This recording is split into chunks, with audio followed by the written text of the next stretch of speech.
পরীক্ষায় বাক্য পরিবর্তন থেকে নম্বর কেটে যাচ্ছে, সরল যৌগিক আর জটিল বাক্য নিয়ে আর ভয় নয়।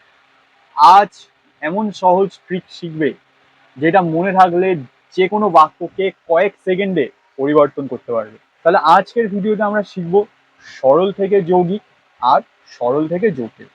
চলো জেনে নিই। কিন্তু তারও আগে মনে রাখবে সরল বাক্য, জটিল বাক্য আর যৌগিক বাক্য কি। সরল বাক্যে একটা কর্তা থাকবে, একটা সমাপিকা ক্রিয়া থাকবে।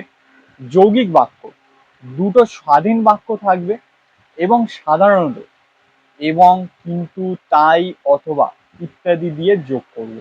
এই তিনটেই আমরা আগের ভিডিওতে এক্সপ্লেন করেছি, সেই ভিডিওটা একবার দেখে নিও, তাহলে আজকের ভিডিওটা দেখলে তোমাদের কিন্তু বুঝতে সুবিধা হবে। চলো এবার এক এক করে শিখে নিই, মানে সরল থেকে যৌগিক আর সরল থেকে জটিল কি করে করব।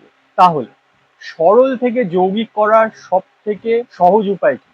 মনে রাখবে সরল বাক্য কি ছিল, একটা কর্তা থাকবে, একটা সমাপিকা ক্রিয়া থাকবে। এইবার যৌগিক বাক্যে আমরা এই দুটো সরল বাক্যকে একসঙ্গে যুক্ত করে দেবো।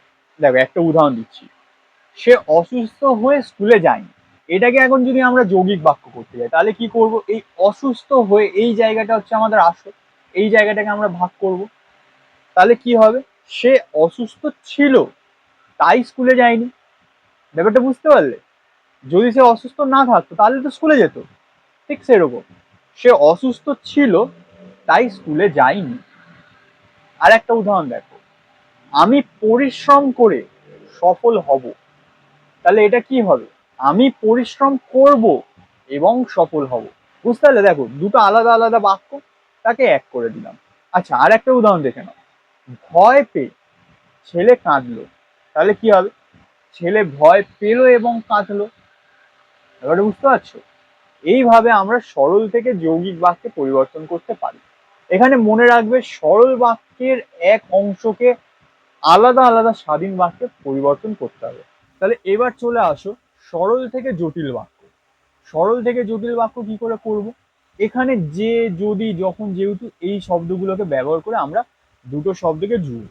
এবং জটিল বাক্য কি, একটা প্রধান বাক্য থাকবে আর একটা তার উপর নির্ভর করে একটা কাজ হবে কি হবে। যেমন পরিশ্রমী মানুষ সফল হয়, একে যদি আমরা এখন জটিল বাক্যে পরিবর্তন করতে কি করব, যে মানুষ পরিশ্রমী, কমা, সে সফল হয়। আর একটা উদাহরণ দেখো, সরল বাক্য, ঠিক আছে, নিয়মিত পড়লে ভালো ফল হয়। ঠিক আছে, মানে যে প্রত্যেক দিন পড়ে সে ভালো ফল করে, নিয়মিত পড়লে ভালো ফল হয়। এবার এই সরল বাক্যকে যদি আমরা জটিল করতে হয় কি বলবো, তাহলে যদি নিয়মিত পড়ো, কমা, তবে ভালো ফল হবে। আর একটা উদাহরণ দেখো, অসুস্থ হয়ে সে বাড়িতে রইল। এটা একটা সরল বাক্য, এটাকে এখন যদি আমরা জটিল বাক্য করতে তাহলে কি করব, যেহেতু সে অসুস্থ ছিল তাই বাড়িতে রইল। এইভাবে আমরা সরল থেকে যৌগিক আর সরল থেকে জটিল বাক্যে পরিবর্তন করতে পারি। তাহলে আজকের ভিডিওটা এখানে শেষ করছি, এবং আজকে যা যা শিখলে সেই বিষয়ে যদি তোমরা ওয়ার্কশিট পেতে চাও তাহলে আমাকে 9804439769 এই নাম্বারে পিন করো। কি কি পিন করবে, তোমার নাম, তারপর তোমার ক্লাস এবং তোমার স্কুল।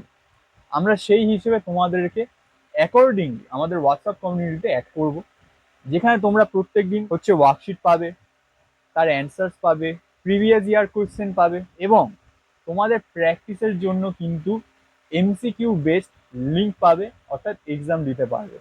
এবং এইগুলো সব কিন্তু ফ্রিতে। তাই এখনই আমাকে পিন করো 9804439769 নম্বরে, আমি তোমাদেরকে তোমাদের ক্লাস অনুযায়ী আমাদের হোয়াটসঅ্যাপ কমিউনিটিতে অ্যাড করে নেবো। এবং পরের ভিডিওতে জানবো যে যৌগিক থেকে সরল বাক্য এবং যৌগিক থেকে জটিল বাক্য আমরা কি করে করতে পারি। টাটা।